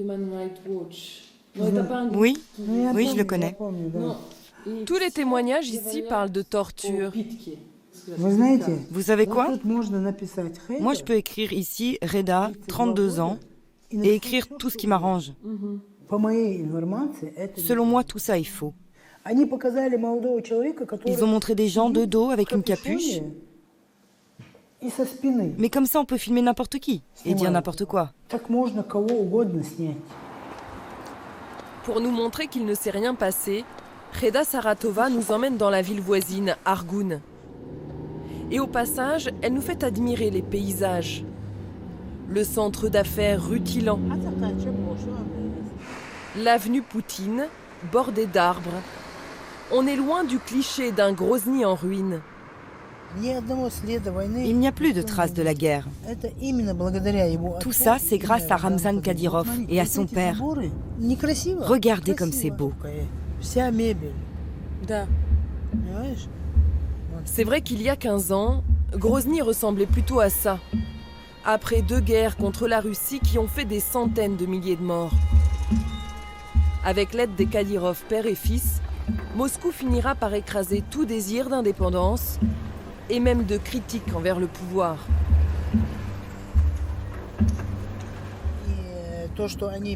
Il y a des gens qui disent qu'ici c'est une... Comment on dit déjà? Ah oui, une dictature. La dictature, c'était quand il y avait la guerre. On tombait comme des mouches. J'ai même vu des têtes coupées. Mais maintenant, l'ordre a été rétabli. Nous avons demandé à visiter cet ancien bâtiment de la police, aujourd'hui à l'abandon. Selon un journal d'opposition russe, ce serait l'un des 6 lieux de torture des homosexuels. Et cet homme en serait l'un des bourreaux. Vous êtes qui exactement? Je suis le chef de la police d'Argoun. Ayoub Katayev a été formellement désigné par certaines victimes comme l'un des auteurs des tortures. Comme quoi, soi-disant, j'ai arrêté des gens, mais il n'y a rien eu ici. Venez, suivez-moi. Impossible d'inspecter les lieux librement, Ayoub Katayev est là pour nous encadrer. Si ça avait été une prison ici, si on avait détenu des gens, il y aurait eu des traces. Mais il n'y a même pas de grille aux fenêtres. Comment on aurait pu torturer des hommes ici? Il y a des gens qui habitent juste à côté. Il y a une entreprise agricole de l'autre côté du mur.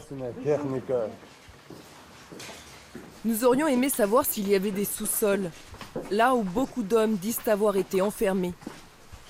Mais la visite guidée n'a duré que 7 minutes. Ayoub Katayev est pressé d'en finir. Il n'a qu'un message à faire passer. Il n'y a pas eu de purge, puisque selon lui, il n'y a même pas d'homosexuels en Tchétchénie. On n'a jamais vu de gay.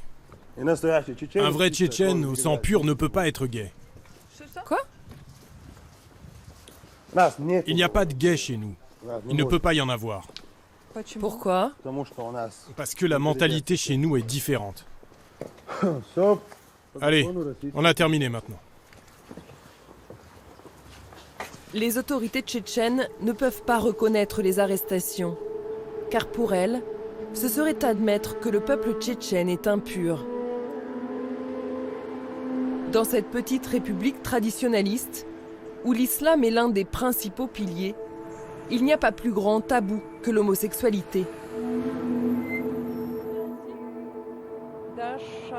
C'est ce que nous allons comprendre avec le chef de la police de Grozny. Il se promène sans uniforme. Quand on le rencontre dans la rue, on ne dirait pas que c'est un policier. Mais c'est un homme important. Faut savoir se fondre dans la masse. Vous avez déjà arrêté et torturé des gays? Si on avait arrêté ces... je peux pas prononcer le mot. Je peux pas prononcer car j'ai honte de dire ce genre de choses. Encore plus devant des femmes. De quoi vous avez honte? De dire le mot qui désigne ces gens. Comment vous les appelez? Vous n'arrivez pas à dire le mot gay? Oui, ça me dégoûte. Vous comprenez? En tant que policier, je dois faire face aux terroristes. Je comprends ce que c'est. Mais cette autre chose-là, je comprends pas. Le terroriste, avant qu'il commette l'acte, on peut encore le rééduquer. Mais l'autre, non. On peut pas. Cette opinion est ancrée dans la société tchétchène. Et c'est l'une des clés pour comprendre cette purge. La police se serait appuyée sur la population. Selon les témoignages, la plupart des homosexuels ont fini par être libérés. Mais en retournant chez eux, ils ont été exposés à un danger plus grand encore, celui d'être tués par leur propre famille pour laver l'honneur.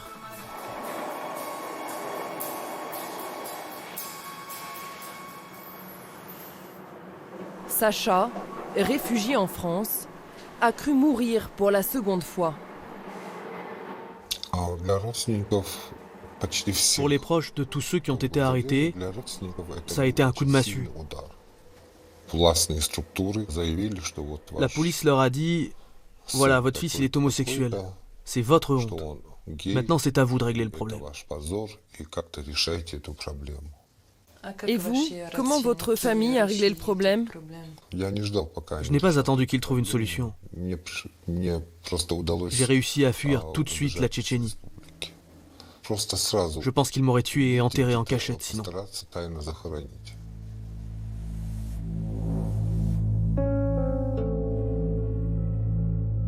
Azamat aussi a fui dès qu'il a pu.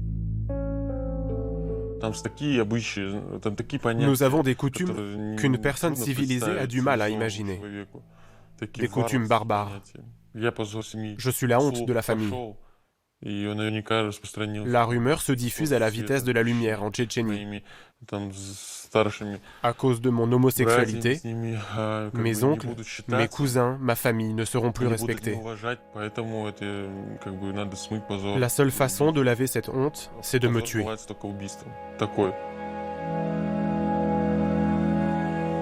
Combien d'homosexuels ont été tués par leur propre famille ou sous les coups de la police? Des ONG estiment qu'il y aurait des dizaines de morts. Azamat et Sacha ont grandi dans ce danger et ont toujours vécu leur attirance pour les hommes dans le plus grand secret. C'est comme être un agent infiltré dans la mafia ou un agent secret à la guerre parmi les ennemis. C'est le même niveau de stress et de danger. Tous les gays tchétchènes sont des gars comme les autres, même des gens plutôt virils. On ne penserait jamais qu'ils sont gays. En termes de comportement, de vêtements et de conversation, les gays tchétchènes ne ressemblent pas à ceux des autres pays. Moi-même, je n'emploie jamais ce mot pour me qualifier. Je ne l'aime pas.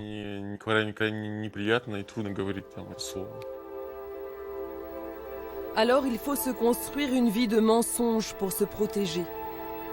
Sacha, lui, s'est marié et a eu 3 enfants, encore en bas âge. Je me suis marié pour me conformer aux normes. C'est obligatoire là-bas. Car si un homme ne se marie pas pendant très longtemps, ça crée un problème de on-dit. On dit soit que l'homme a une sorte de défaut ou de handicap ou quelque chose d'autre. Dans mon mariage, il y avait une sorte d'inconfort au début. Et puis, la vie a fait qu'on s'est habitué.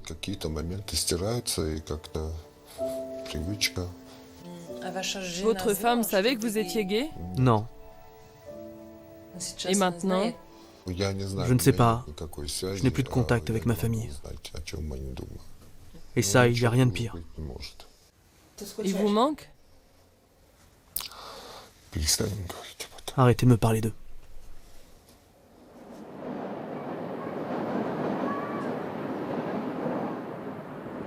L'homosexualité a toujours été invisible en Tchétchénie, à peine vécue par des hommes qui préfèrent refouler leurs désirs. Alors pourquoi s'en prendre à ceux qui se cachent et ne revendiquent aucun droit? Pourquoi tenter d'effacer ce qui ne se voit pas?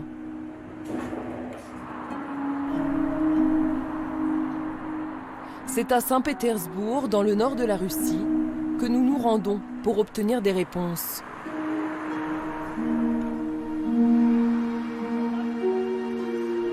Igor Kochetkov est le chef du réseau LGBT qui vient en aide aux homosexuels dans tout le pays.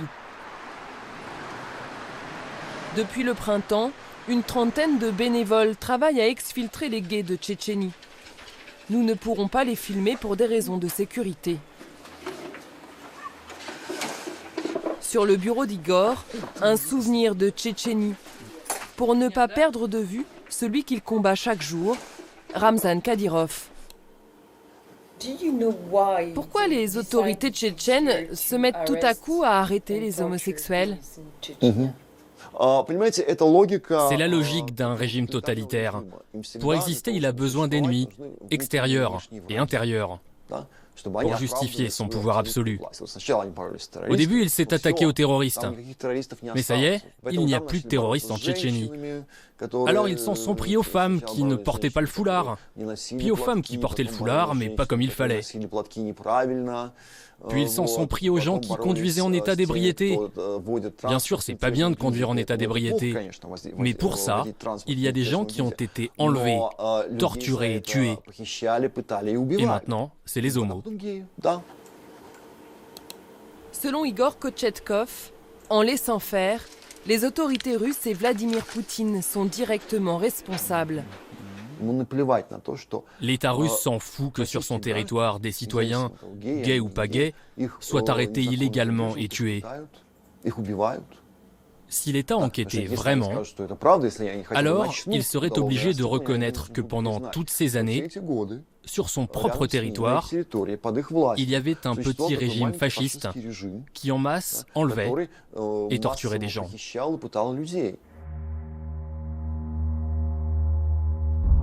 Officiellement, une enquête a été ouverte par l'État fédéral. Mais les affaires concernant la Tchétchénie ne sont presque jamais élucidées en Russie. Malgré ce sentiment d'impunité, il y a un homme que les autorités tchétchènes redoutent un peu plus. Nous l'avions rencontré en juin dans un faubourg de Moscou, dans une planque du réseau LGBT. Maxime n'est pas tchétchène, il est russe. C'est le seul russe à avoir été pris dans la rafle contre les homosexuels à Grozny. Ils m'ont pris par les bras et m'ont emmené dans une cellule. Un quart de cette cellule était recouverte de sang. Ils venaient me voir comme si j'étais un singe dans un zoo. Ils venaient voir ce Russe qui s'était permis à Grozny ce luxe d'avoir des rapports sexuels avec des Tchétchènes. Et puis ils ont emmené un jeune homme, arrêté en même temps que moi. Ils nous humiliaient. Ils ont exigé de moi que je lui fasse une fellation.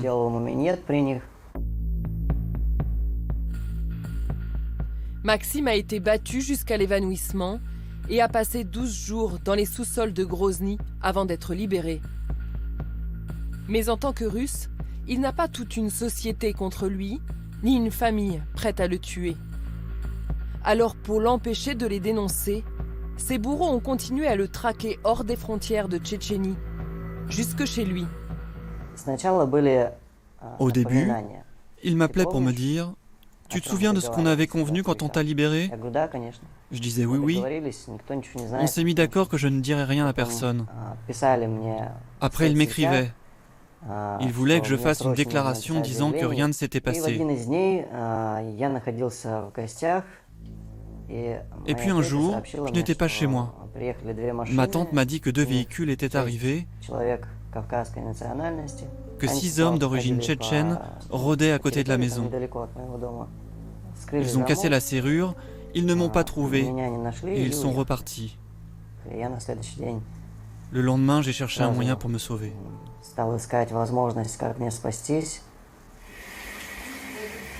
Maxime est alors pris en charge par le réseau LGBT et change régulièrement de planque pour échapper à ses tortionnaires. Ce jour-là, nous le laissons sans imaginer que nos chemins se recroiseront quelques mois plus tard. Mi-octobre à Moscou, nous sommes convoqués à une conférence de presse. Pour la première fois, malgré le danger, une victime des purges va apparaître à visage découvert. Bonjour, nous sommes France 2. Les médias internationaux ont fait le déplacement.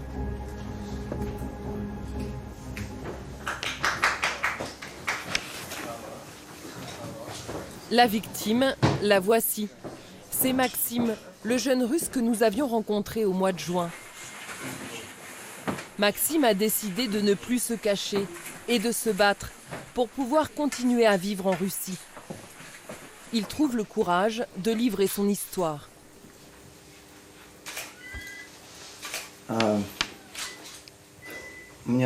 Ils m'ont fait très mal aux jambes et aux bras. Quand je suis parti de Tchétchénie, je pouvais à peine me déplacer. Encore aujourd'hui, j'ai des cauchemars. Je revois ce que j'ai vécu là-bas.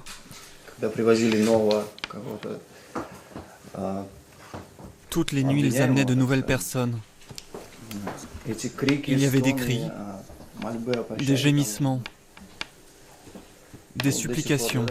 Je les entends encore. Avec l'aide de plusieurs ONG et du réseau LGBT, Maxime a porté plainte contre les autorités tchétchènes. Ensemble, ils demandent à la justice russe de faire la lumière sur ce qu'ils considèrent comme un crime d'État. Je ne veux pas me sentir sans protection dans mon pays. Je ne veux pas sentir qu'à n'importe quel moment, quelqu'un peut venir me tuer. Si on ferme les yeux sur ce qui se passe en Tchétchénie, alors pourquoi ça n'arriverait pas ailleurs en Russie? Personne ne sait les fils de qui ou les filles de qui seront emmenés la prochaine fois. Ramzan Kadyrov a dit « Il n'y a pas de gays en Tchétchénie, mais si vous en trouvez, prenez-les pour purifier le sang. » C'est ça son motif. Purifier le sang. En Europe, on n'a pas entendu d'hommes politiques au pouvoir parler ainsi depuis l'époque nazie. Ce qui se passe en Tchétchénie, c'est un crime sans précédent depuis la Seconde Guerre mondiale. En dévoilant son visage, Maxime est devenu le symbole de cette purge contre les homosexuels, mais aussi une cible à abattre pour les autorités tchétchènes. Aussitôt après la conférence, il est exfiltré par le réseau LGBT et emmené dans un endroit tenu secret. Les ONG espèrent que son témoignage donnera le courage à d'autres victimes de porter plainte. En France, Sacha et Azamat préfèrent se faire oublier. Azamat a reçu le statut de réfugié 2 mois après son arrivée. Il a changé d'identité et apprend le français. Sacha est toujours en attente de son statut. Il s'est enfui pour survivre, mais il a du mal à s'imaginer tout reconstruire à 47 ans, loin de sa vie d'avant et de ses enfants.